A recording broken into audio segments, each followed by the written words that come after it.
Hello friends, मेरा नाम है मेहुल शर्मा और आपका स्वागत है मेरी इस नई वीडियो में। चलिए शुरू करते हैं।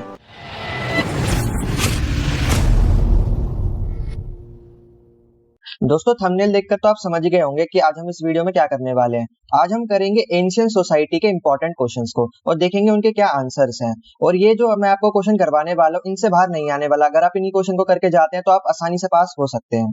और एक और इम्पोर्टेंट बात, ये हिंदी और इंग्लिश दोनों के लिए होने वाली है। मैं आपको हिंदी में भी और इंग्लिश में भी आंसर इसके बताऊंगा। और मैं आपसे आशा करता हूँ कि आप इस वीडियो को जल्दी से जल्दी शेयर कर दीजिएगा, क्योंकि एग्जाम क्या है, पास में ही है। 2-4 दिन बाद एग्जाम होने वाला है, इसलिए मैं चाहता हूँ आप अपने ग्रुप में या अपने दोस्तों के साथ जल्दी जल्दी से शेयर कर दीजिए, ताकि उनको भी फायदा हो सके। और जल्दी से इस वीडियो को लाइक कर दीजिएगा, क्योंकि इस वीडियो का लाइक एम है 300 लाइक। अगली वीडियो में जल्दी लाऊंगा इंपॉर्टेंट क्वेश्चंस की, जब इस पे 300 लाइक हो जाएंगे। तो चलिए शुरू करते हैं। तो देखिए, आपका पहला क्वेश्चन है कि जो सिविलाइजेशन है और जो कल्चर है, इसके बीच में क्या रिलेशनशिप है, वो आपको बताना है। और ये देखिए इंपॉर्टेंट क्वेश्चन है, तो इसको अच्छे से करके जाइएगा। तो देखिए, मैं दोनों के आंसर लगा दूंगा, हिंदी में भी और इंग्लिश में भी। तो आप वीडियो को पॉज करके एक बार इस आंसर को पढ़ लीजिएगा, क्योंकि अभी मैं अगर पढ़ूंगा तो वीडियो काफी लंबी हो जाएगी। तो देखिए, ये इंग्लिश वालों का आंसर है और ये रहा हिंदी वालों के लिए। तो देखिए, आप इसका स्क्रीनशॉट भी ले सकते हैं, ताकि आप जब भी रिवीजन करें तो एक बार इसको पढ़ सकें।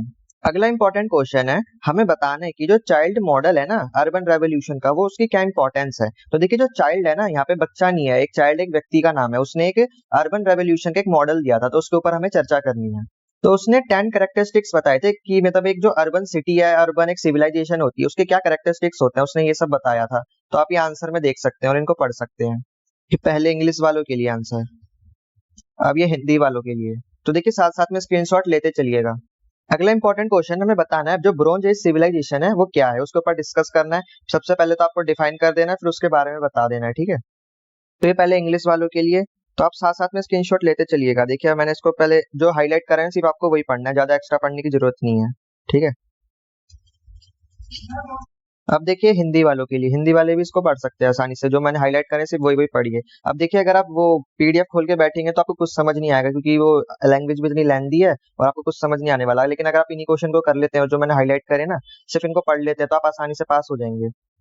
तो देखिए, जो टूल्स होते हैं ना, यानी जो औजार बनाने के लिए, हथियार बनाने के लिए जब भी ब्रॉन्ज का यूज किया जाता है, तो उसकी हमें इंपॉर्टेंस बतानी है कि ब्रॉन्ज हमारे लिए कितना ज्यादा उस टाइम पे जरूरी था। तो उससे हमने क्या है, टूल्स बनाए, ऑर्नामेंट्स यानी ज्वेलरीज बनाई, और भी कई सारी चीजें बताई। तो हमें यही बताना है, ब्रॉन्ज की इंपॉर्टेंस को लिखना है। तो ये देखिए आंसर, देखिए variety of bronze tools weapons and ornaments. तो ऐसे करके आप आंसर लिख सकते हैं। पहले आप ब्रोंज के टूल्स के बारे में बता सकते हैं, फिर एक ब्रोंज से क्या क्या वेपन्स बनाए उनके बारे में बता सकते हैं, और क्या क्या ऑर्नामेंट्स, ऑर्नामेंट्स होती हैं ज्वेलरीज वगैरह जो औरतें पहनती हैं, ठीक है। तो अब देखिए, मैं आंसर लगा रहा हूँ, देखिए आंसर देखते जाइए और स्क्रीनशॉट लेते जाइए। और ये आप देखिए हिंदी वालों के लिए, हिंदी वाले भी स्क्रीनशॉट लेते जाइए। अब देखिए, अगला इंपॉर्टेंट क्वेश्चन है, हमें बताना है कि जो मेटल टेक्नोलॉजी थी ना, मतलब उस टाइम पे ब्रोंज आ चुका था, टेक्नोलॉजी बढ़ रही थी, तो जो उस टाइम पे जो मेटल टेक्नोलॉजी थी, उसका जो कंटेम्प्रेरी जो सोसाइटी थी, उस पे क्या इम्पैक्ट पड़ा, वो हमें बताना है। तो देखिए, आप हिंदी में भी देख सकते हो, समकालीन समाज है ना, उस पे जो धातु है उसका क्या प्रभाव पड़ा, तो ये आपको बताना है। अब इसका आंसर देखिए। तो देखिए, आपकी भाषा में समझाऊं तो देखिए, आप ऐसा लिख भी सकते हैं कि उस टाइम पे हमने बहुत सारे मेटल्स के टूल्स बना लिए थे, है ना, चॉपिंग टूल्स, नाइफ वगैरह, हमने हथियार बना लिए थे, उससे कई सारा डेवलपमेंट हो गया था। हमने क्या उसके पहिए बना लिए थे ना, गाड़ियां बना ली थी, काट वगैरह बना लिए थे, है ना, तलवारें वगैरह बना ली थी, तो इससे कई ज्यादा डेवलपमेंट हो गया था। तो आप ऐसे करके लिख सकते हैं। जो ट्रेड हो रहा था ना, हमने उसके सिक्के वगैरह बना लिए थे, तो उससे ट्रेड भी आसानी से हो रहा था। तो आप अपनी भाषा में भी इसको आंसर लिख सकते हैं। अब ये आंसर हिंदी वालों के लिए। अब देखिए, अगला हमारा क्वेश्चन है, हमें बताना है जो इंडस वैली सिविलाइजेशन थी, उसके क्या क्या फीचर्स थे, और हमें बताना है कि उसमें जो भी सिविलाइजेशन थी उसकी टाउन प्लानिंग कैसे थी। तो देखिए, जो टाउन प्लानिंग वाला क्वेश्चन होता है तो हर बार आता है और बहुत इंपॉर्टेंट भी है। इसमें पूछा जाता है कि जो सिटीज है उसके अंदर क्या क्या था, वहाँ की सड़कें कैसी थी, वहाँ का सीवेज सिस्टम कैसा था, है ना, ये सब आपको बताना है। तो ये रहा आंसर। सबसे पहले तो आपको बताना है इंडस वैली सिविलाइजेशन के बारे में, मोहनजोदारो, हड़प्पा के बारे में, कहाँ कहाँ इनकी साइट्स मिली हैं, और इनका थोड़ा टाइम वाइम बता देना कि कितने टाइम तक ये है, और कहाँ कहाँ जगह मिला, जैसे मेहरगढ़ हो गया, नौशेरा हो गया, ये सब आपको लिख देना है, ठीक है। फिर उसके बाद आपको बता देना है कि उनका जो टाउन प्लानिंग है वो कैसी है ना। जैसे कि जो सड़कें हैं वो 90 डिग्री पे कट रही थी, वहाँ का सीवेज सिस्टम बढ़िया था ना, सारे घरों का क्या, सारी नालियां जुड़ी हुई थी एक जगह, और वहाँ पे क्या एक ग्रेट बाथ बना हुआ था हड़प्पा में। तो ये सब करके आपको लिख देना है। तो ये वाला आंसर हिंदी वालों के लिए, वो भी लिख सकते हैं कि कच्ची मिट्टी से बना था, ग्रेट बात मिला था, ये सब करके आपको लिख देना। पॉइंट्स में लिख दोगे तो और बढ़िया है। अब हमारा अगला इंपॉर्टेंट क्वेश्चन, हमें ऐसे रीजन बताने हैं, ऐसे क्षेत्र बताने हैं जब चाइनीज जो सिविलाइजेशन थी ब्रोंज एज में, उसका उदय हुआ। तो ऐसे कौन कौन से रीजन है, तो ये रहा आंसर। तो देखिए, मैं आपको एक बात और बोल देता हूँ, वीडियो आखिरी तक देखिएगा क्योंकि लास्ट में मैं आपको कुछ टिप्स देने वाला हूँ। आपको मैं बताऊंगा कि आपको क्या पढ़ना है और क्या नहीं पढ़ना है। अगर सिर्फ आप वो पढ़ के जाएंगे तो आप आसानी से पास हो जाएंगे, क्योंकि अगर आप ये सारे क्वेश्चन पढ़ने बैठे तो आपको कुछ समझ भी नहीं आएगा और पेपर तक सब आप भूल भी जाएंगे। ये रहा आंसर हिंदी वालों के लिए। अब हमारा अगला इंपॉर्टेंट क्वेश्चन है, हमें बताना है कि जो इरलिटरो की इकोनॉमी है उसको डिस्क्राइब करके हमें बताना है अच्छे से। तो ये रहा आंसर, आप इसमें बता सकते हैं उनकी इकोनॉमी कैसी थी। तो आप ऐसे कर सकते हैं कि वो मतलब वो खेती वगैरह करना जानते थे, वो जानवरों को पालना जानते थे, चिकन, पिग, सिल्क वॉर्म ऐसी चीजों को वो पालते थे। तो ऐसे करके आप इनकी इकोनॉमी के बारे में बता सकते हैं। और ये आंसर हिंदी वालों के लिए। अब हमारा अगला इंपॉर्टेंट क्वेश्चन है, describe the main features of society, economy and religion in Mesopotamia. तो देखिए जो मेसोपोटामिया उसका क्या सोसाइटी का फीचर्स क्या क्या थे, उनकी इकोनॉमी कैसी थी, उनका जो रिलीजन है वो कैसा था, ये सब हमें डिस्क्राइब करना है। तो ये रहा आंसर। ये तो सबसे पहले इसमें बताई गई है इसमें सोसाइटी कैसी थी। फिर इनका देखिए रिलीजन के बारे में बताया गया है, टेम्पल वगैरह कैसे थे, इनकी पूजा करते थे, इनके जो भगवान है ना उनके नाम भी लिखे हुए हैं, जैसे कि एनिलील, एनकी। तो ये सब ऐसे भगवानों के नाम है, तो इनको जरूर याद करके जाइएगा। स्पेशली जो भगवान के नाम है ना ये आपको याद होने चाहिए।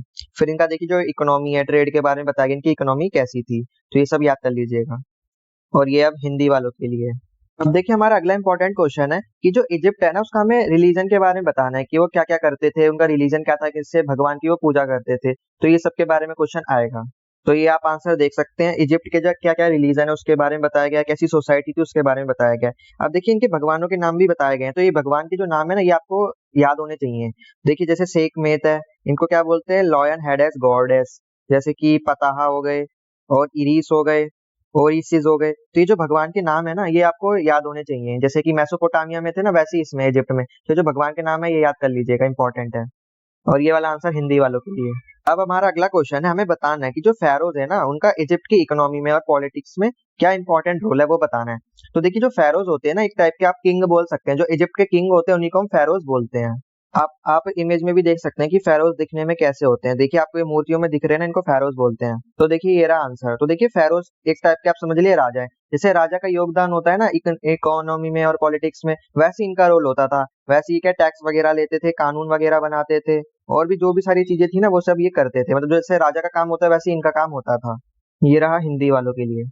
तो देखिए इसको आप अपनी लैंग्वेज में बढ़ा चढ़ा कर भी लिख सकते हैं, ये तो मैंने छोटे छोटे पॉइंट्स में मैंने आपको बता दिया है। अब हमारा अगला इंपॉर्टेंट क्वेश्चन है, describe the role of place authority as well as the nature of society and economy during the Bronze Age in Greece. तो हमें बताना है कि जो ग्रीस था ना ब्रोंज एज में, उसका जो प्लेस अथॉरिटी थी उसका क्या रोल था, और वहाँ की सोसाइटी कैसी थी, इकोनॉमी कैसी थी। तो ये रहा आंसर। और ये बताया गया नेचर उनकी कैसी इकोनॉमी थी। और ये आप इमेज देख सकते हैं, ये किसकी इमेज है, कॉनोसोस की। कॉनोसोस एक इंपॉर्टेंट प्लेस था। तो मतलब जो ग्रीस का जो राजा था ना वो यहीं से रूल करता था। अब ये आंसर हिंदी वालों के लिए। अब हमारा लास्ट क्वेश्चन है, हमें कंपेयर करना है the life world of the Minians and the Misinians. तो इन दोनों को आप अच्छे से पढ़ के जाइएगा, मिनियंस के बारे में और मिसीनियंस के बारे में, इन पे तो जरूर आएगा क्वेश्चन। तो ये रहा आंसर। इसमें बताया गया जो मीनियंस है वो कैसे इंटरेक्ट करे थे माइसीनियंस थे। तो ये दोनों देखिए ग्रीक सिविलाइजेशन थी, दोनों अलग अलग थी, लेकिन दोनों के बीच में कैसे इंटरेक्शन हुआ वो बताना है। देखिए ये रहा आंसर। और आप इसमें लिख सकते हैं कि क्या मीनियंस करते थे, क्या मिसीनियंस करते थे, इन दोनों में क्या क्या सिमिलैरिटीज थी और क्या डिफरेंशिएशन था। तो ऐसे करके आप इसका आंसर लिख सकते हैं। और अब ये हिंदी वालों के लिए। अब देखिए यहीं पे हमारे इंपॉर्टेंट क्वेश्चन फिनिश होते हैं। अब मैं आपको कुछ बताने वाला हूँ जो आपको पेपर में पढ़ के जाना है। देखिए अब इंडेक्स पे आ जाइए। देखिए ये जो आप इंडेक्स देख रहे हैं ये एंशिएंट सोसाइटी का इंडेक्स है। अब देखिए इसमें जो यूनिट 1 है ये तो आपको पूरी पढ़कर जानी है, और यूनिट 2 है ना इसमें से आपको सिर्फ इंडिया वाली सिविलाइजेशन पढ़कर जानी है, आपको चाइना की सिविलाइजेशन नहीं पढ़नी है। क्योंकि जो चाइना की सिविलाइजेशन जब आप पढ़ेंगे जो उसमें ऐसे इंपॉर्टेंट मतलब इतने ट्रिकी वर्ड है तो आप उनको कंफ्यूज हो जाएंगे और आप पेपर तक भूल भी जाएंगे। तो ये आपके लिए थोड़ा पढ़ना टफ है। तो आपको सिर्फ इंडिया की सिविलाइजेशन पढ़नी है, चाइना की आपको नहीं पढ़नी है। और देखिए जो यूनिट 3 है इसमें जो मेसोपोटामिया है सिर्फ आपको ये वाला कवर करना है, सिर्फ मेसोपोटामिया पढ़ना है। इजिप्ट का है ना वो आप स्किप कर सकते हैं, क्योंकि अगर आप इजिप्ट का भी पढ़ेंगे उसमें भी ऐसे ऐसे वर्ड है आप कंफ्यूज हो जाएंगे। और देखिए जो यूनिट 4 है इसमें ये आप पढ़ सकते हैं, क्योंकि इसमें इतना ज्यादा ट्रिकी नहीं है, ये इसमें सारे नॉर्मल वर्ड्स हैं, इनको आप अच्छे से कवर कर सकते हैं। तो यूनिट 2 में से चाइना और यूनिट 3 में से इजिप्ट, ये दोनों को आपको स्किप कर देना है। क्योंकि देखिए पेपर में तो क्वेश्चन आएगा इन दोनों में से, लेकिन आपके पास क्या चॉइस होती है, इतने क्वेश्चन में से इतने करने होते हैं। लेकिन अगर आप इन दोनों को ना भी पढ़ेंगे तो आप बाकी क्वेश्चन आसानी से कर सकते हैं। तो आज के लिए बस इतना ही। जल्दी से वीडियो को शेयर कर दीजिए और लाइक कर दीजिए, और इसका लाइक एम है 300 लाइक। ठीक है 300 लाइक कर दीजिएगा तो अगली वीडियो मैं जल्दी ही डालूंगा। तो जल्दी से अपने ग्रुप में और अपने दोस्तों के साथ इसे शेयर कर दीजिए जिसके पास एंशिएंट सोसाइटी है, ताकि वो एग्जाम से पहले इस वीडियो को देख सके। जब तक के लिए चैनल को सब्सक्राइब कर दीजिए, वीडियो को लाइक कर दीजिए। मैं मिलता हूँ आपको इसकी नेक्स्ट वीडियो में, तब तक के लिए जय हिंद।